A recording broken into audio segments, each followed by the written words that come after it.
Bonjour, je suis Herman Bemefeuze. Aujourd'hui, nous allons parler de la bénédiction. Bénir, c'est parler en bien sur quelqu'un. Parler en bien sur quelqu'un ou sur quelque chose ou sur toute entité avec puissance. Bénir, c'est communiquer quelque chose, communiquer une bonne volonté. Et cela se traduit souvent par des paroles. Mais la bénédiction aussi peut souvent aussi se traduire par des gestes, sans qu'il y ait forcément des paroles. Donc ce n'est pas forcément des paroles audibles, mais c'est surtout une volonté en bien qui est transmise, une volonté qui émane de l'âme. C'est pour cela que dans Genèse 27, par exemple, Isaac parle de son âme qui doit bénir à son fils Ésaü avant de mourir. Dans le psaume 33, psaume 103, pardon, il est écrit: Mon âme bénit l'Éternel, parce que c'est dans l'âme que siège la volonté de toute personne. Vous voyez un peu. La bénédiction a été formulée la toute première fois à la création, lorsque Dieu a créé les animaux marins, les poissons. Ce sont les premières créatures, si on s'en tient à l'écriture, qui ont été bénies de Dieu. Ce n'est pas étonnant donc que Dieu tire souvent de la mer des bénédictions. D'où on voit par exemple dans la vision que Pharaon a eue du temps de Joseph, fils de Jacob, 7 vaches grasses qui sont sorties de la mer, qui manifestaient le fait qu'il y aurait 7 années d'abondance. De même aussi de la mer, Dieu peut tirer des calamités, tout comme il peut le tirer également du ciel. Vous voyez un peu. Et parce que justement Dieu est le premier à bénir, c'est pour cela que les plus grandes bénédictions viennent du ciel. D'où il est écrit dans Deutéronome 33, verset 13, que le meilleur don du ciel, c'est la rosée, symbole de la parole de Dieu épuratrice et vivifiante. Vous voyez un peu. Je parle d'une rosée spirituelle, pas la rosée physique qu'on connaît. Voilà. Donc la bénédiction, c'est ça. Et la première fois qu'un homme a béni, en fait, il est question de Lémec, le père de Noé.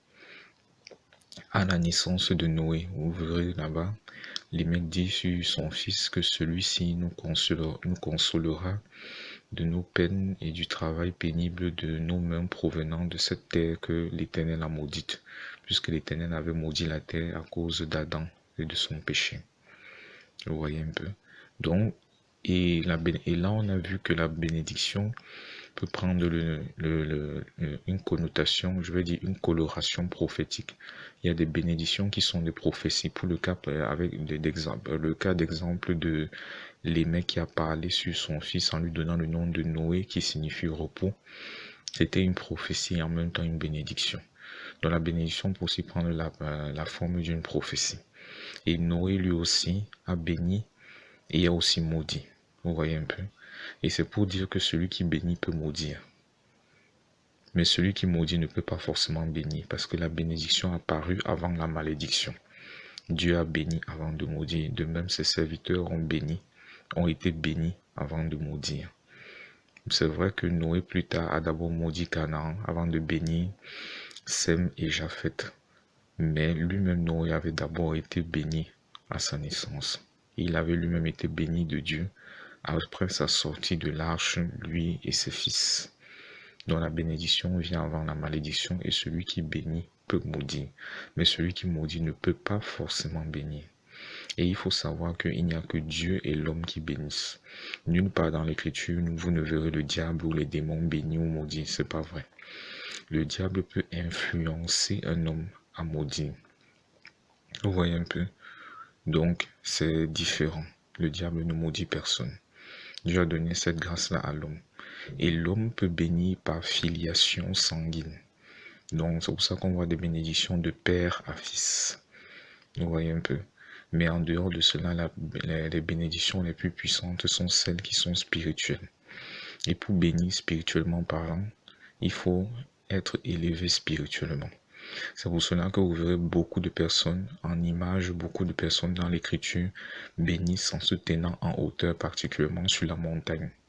Vous lirez Deutéronome 27, vous verrez que les enfants d'Israël ont été séparés en 2 groupes de 6 tribus de chaque côté, 6 tribus sur le mont Garizim pour bénir et 6 autres sur le mont Ébal pour maudire. Vous voyez un peu? Donc c'est très, très profond.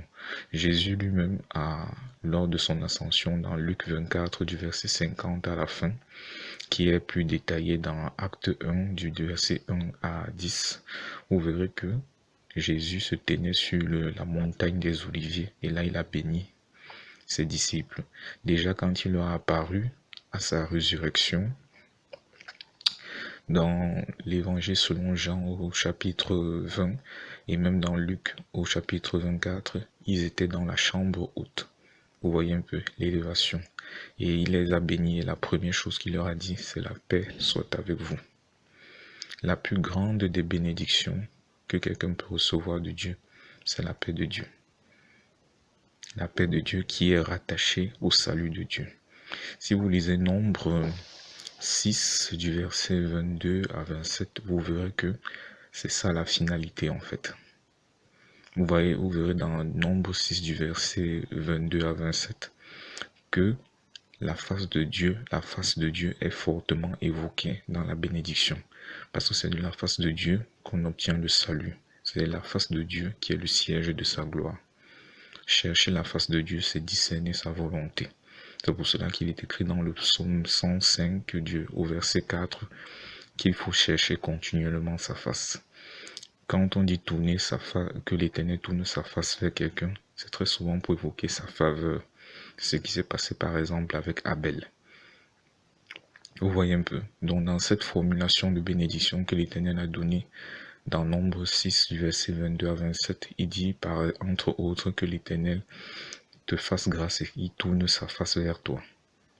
Que l'Éternel te fasse grâce et qu'il t'accorde sa paix. Il achève cette formulation de bénédiction par la paix.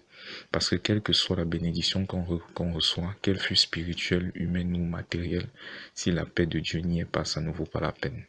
C'est pour cela quand Jésus a envoyé ses disciples lors de leur première mission par groupe de 2, dans Matthieu 10, la première chose qu'il leur disait, et la chose première qu'ils devaient faire selon l'ordre qu'il leur a donné, c'est que quand ils arrivaient dans une maison qui les reçoit, la première chose c'est qu'ils proclament la paix de Dieu sur cette maison, la paix de Dieu qui est leur paix, qu'ils proclament cette paix-là sur cette maison. Et s'il s'y trouve un enfant de paix, cette paix reposera sur la maison. Mais s'il ne s'y trouve pas un enfant de paix, la paix reviendra à ses disciples. Et cela vaut pour nous tous. C'est aussi une façon pour Jésus de nous dire que quelles que soient les personnes près de nous, proclamons la paix de Dieu. S'ils n'en sont pas dignes, elle reviendra à nous. La paix de Dieu ne se perd pas. C'est de ça dont Jésus nous dit quand il dit saluez vos ennemis. Ne faites pas, sinon que faites-vous d'extraordinaire, car même les païens agissent de même, ils ne saluent que leurs amis. Or, saluer chez les Hébreux, c'était shalom, ça voulait dire proclamer la paix.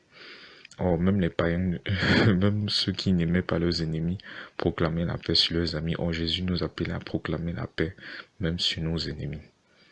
D'où ce que Paul dit dans Romains 12, s'il est possible, autant que cela dépend de vous, soyez en paix avec tous les hommes, donc soyez des artisans de paix, tout en gardant votre dignité dans la sagesse de Dieu. Vous voyez un peu. Donc c'est ça en fait. Donc là, comme je disais tantôt, toute bénédiction qui n'a pas la paix de Dieu, qui n'est pas accompagnée de la paix de Dieu, qui ne consolide pas la paix de Dieu dans notre cœur, en fait, cette bénédiction, en fait, elle est fragile. Dieu nous dit à travers Paul dans Éphésiens 1 que nous avons déjà été bénis des bénédictions spirituelles en Christ dans les lieux célestes. Donc ça veut dire que lorsque nous sommes nés de nouveau, nous avons déjà été bénis spirituellement parlant de toutes les bénédictions spirituelles, pas de certaines, mais de toutes. Donc la principale qui porte toute cette bénédiction, c'est le salut que nous avons reçu gratuitement par l'œuvre accomplie par Jésus-Christ à la croix et par sa résurrection et son élévation à la droite du Père, où nous sommes positionnés spirituellement avec lui comme enfants de Dieu. Donc c'est ça en fait, vous voyez un peu, même le don de la foi qui est une grâce, est une bénédiction qui nous a été accordée, à Dieu, selon ce que Paul dit, cette foi-là nous a été départie en chacun, selon la volonté de Dieu, afin que nous soyons en contact avec Dieu et que nous manifestions les œuvres de Dieu sous la conduite de l'Esprit de Dieu. Vous voyez un peu, dans la bénédiction que Dieu nous a accordée et qui est manifeste en nous, et en fait a pour but de nous accompagner à cheminer avec Christ comme il le faut. Vous voyez un peu, donc la bénédiction est là pour un but. Cependant, si on revient maintenant au cas des bénédictions d'ordre humain ou matériel, qui peuvent être des possessions, comme ce fut le cas avec Abraham et plein d'autres, ou Salomon et qu'en sais-je, donc ces bénédictions, en fait, quand elles sont là, elles vont aussi dans le même sens de nous accompagner à marcher comme Dieu veut. Mais ces bénédictions n'exemptent pas, n'empêchent pas que pour quelqu'un qui veut connaître le Seigneur, il peut connaître des épreuves, des souffrances en fait. Souvent, il y a un message qui fait croire que si nous sommes bénis, nous ne pouvons plus souffrir. Non. Paul le dit clairement que tous ceux qui veulent vivre pieusement en Jésus-Christ seront persécutés. Vous voyez un peu. Et Jésus avait déjà dit auparavant que nous aurions des tribulations dans ce monde. Vous voyez un peu. Donc, tous ceux qui auraient tout quitté à cause de lui et de l'évangile recevraient le centuple de certaines choses qu'ils ont quittées en fait, avec des persécutions. Cela est dit dans l'évangile selon Marc. Vous voyez un peu. Donc être béni ne veut pas dire être exempté des souffrances de Christ. Et les bénédictions ne sont pas juste là pour notre confort, mais pour notre confort dans le sens de cheminer, de grandir, de nous affermir en Jésus-Christ. Vous voyez un peu. Parce qu'on peut être béni, bien-aimé, mais on n'est pas agréable à Dieu. Regardez par exemple dans l'Ancien Testament, de Nombre 22 à Nombre 24, il y a eu un devin, un prophète qui faisait de la divination, qui faisait des incantations en fait pour sortir de son corps et aller dans le spirituel. Dieu s'est servi de lui en fait pour bénir Israël. Cet homme-là, c'est Balaam. Il avait le pouvoir, il avait une parole puissante du fait de ses incantations qu'il faisait. Il bénissait et ça arrivait, il maudissait, ça arrivait. Donc il fut consulté par le roi de Moab, Balak, pour maudire Israël. Mais Dieu lui a imposé de bénir Israël. Donc Israël était béni, Israël était protégé de Dieu. Il dira même dans l'une de ses paroles, Balaam, que l'enchantement, pour ainsi dire, la sorcellerie, si on prend nos termes d'aujourd'hui, ne peut rien contre Israël. Donc ça veut dire que quand on est du peuple de Dieu, nous qui sommes en Christ aujourd'hui, on n'a pas à craindre les sorciers ni la sorcellerie, on a plutôt à chercher la face de Dieu pour demeurer en Christ et lui être agréable. Et si même on trébuche, il est toujours disposé à nous relever, si nous désirons qu'il nous fortifie pour qu'on marche avec lui. Vous voyez un peu. Mais cependant, vous verrez qu'une bonne partie du peuple qui a été béni par Balaam et qui déclarait déjà même ce peuple béni de Dieu, une bonne partie de ce peuple ont péri dans le désert parce qu'ils n'étaient pas agréables à Dieu. Vous voyez un peu. Donc, beaucoup de chrétiens même aujourd'hui confondent les choses. On peut avoir des bénédictions d'ordre spirituel comme même les dons spirituels ou même matériels comme la richesse ou je ne sais autre chose. Dieu peut nous positionner dans des domaines où à travers nos efforts en fait il manifeste sa bénédiction. Mais cela ne veut pas forcément dire que nous le sommes agréables. Nous le sommes agréables quand nous marchons par la foi et faisons sa volonté. Donc on peut être béni et on n'est même pas exaucé. Vous voyez un peu. Donc il faut faire très attention. Je vais même vous choquer. Mieux vaut être exaucé que d'être béni. Parce que celui qui est exaucé est prédisposé à être béni. Mais celui qui est béni n'est pas forcément prédisposé à être exaucé, à moins qu'il ne fasse la volonté de Dieu. Pourquoi je le dis? Parce que dans Jean 9, il est écrit que c'est l'aveugle né qui a été guéri qui dit « Nous savons que Dieu n'exauce point les pécheurs, mais si quelqu'un l'honore, il l'exaucera. » Il écoute. Vous voyez un peu? Voilà. D'où Jean dira dans son épître que nous savons que si nous lui demandons quelque chose selon sa volonté, il nous écoute. Vous voyez un peu? Faut faire très attention. Il y a toutefois une grande différence entre la bénédiction telle qu'elle est manifestée dans l'Ancien Testament et celle dans l'Ancienne Alliance, je préfère dire, et celle dans la Nouvelle Alliance. Dans l'Ancienne Alliance, la bénédiction était conditionnée par l'obéissance. C'est vrai que certains obéissent, ont reçu la bénédiction, mais après ils ont abandonné. Vous voyez un peu. Mais dans le Nouveau Testament, en fait, la bénédiction, elle n'est conditionnée par rien. Celui qui a cru en Jésus-Christ est déjà béni. Dieu nous bénit en fait pour que nous marchions comme il veut. Dans l'Ancien Testament, c'était suite à notre obéissance que Dieu nous bénit.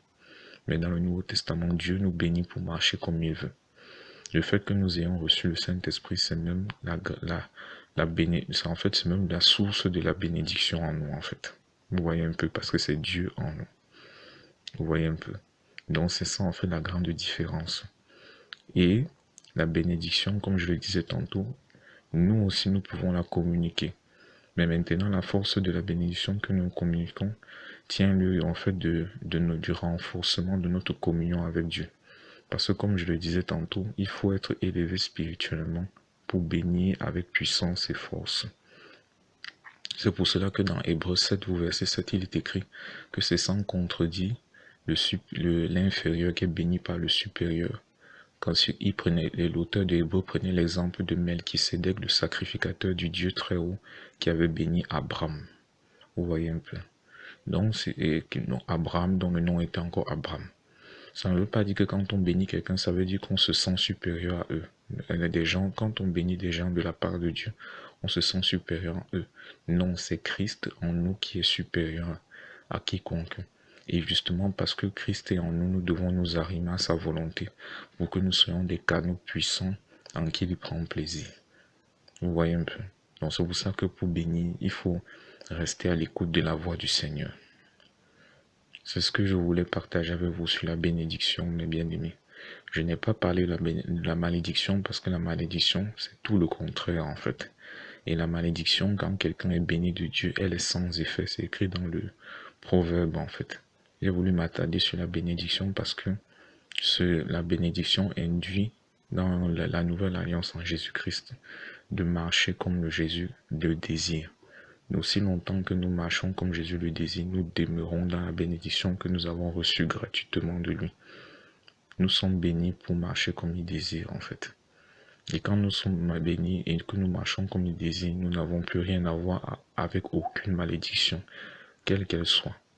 C'est pour ça qu'il est écrit qu'il n'y a plus de condamnation pour ceux qui sont en Christ. Parce qu'il y a des malédictions qui condamnaient. Mais en Christ, nous sommes sauvés. Fidèlement en Christ, je vous salue.